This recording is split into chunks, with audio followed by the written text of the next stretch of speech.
On the first Easter morning, the resurrected Jesus had an encounter with two ordinary disciples. 3 days earlier, he had died on the cross, dashing the hopes of his followers. But now, on the road to Emmaus, we find this in Luke 24, Jesus has a conversation that gives insight into the true nature of hope. Let's take a look at this passage together. And as we do, I encourage you to think about the things that you hope for in this world. And maybe think about sharing this with someone who needs some hope right now. The truth is, we all hope for something. Everyone is looking for hope in this world, right? And Jesus' first disciples were no exception.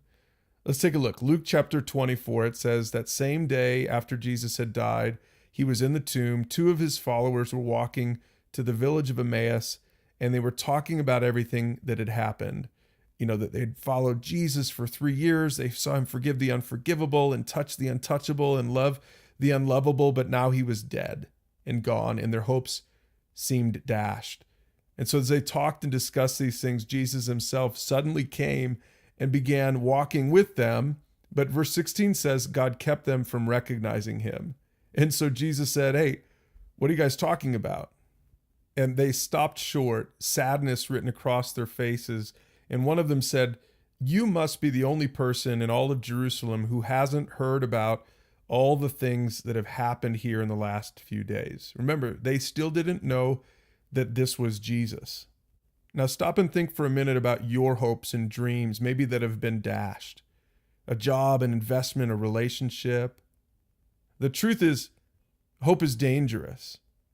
When we put our hope in something or someone, our hearts go there also. And this is exactly what the disciples did. Look at what Jesus said. "What things are you talking about?" And they said, "The things that happened to Jesus, the man from Nazareth.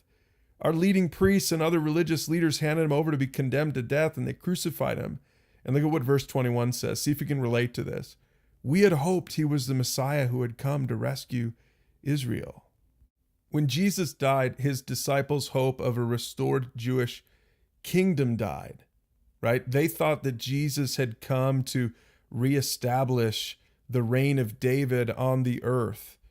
That was their hope. Those were their expectations. See, they were blinded to Jesus's real mission until their eyes were opened and they realized that Jesus' resurrection is our only true hope.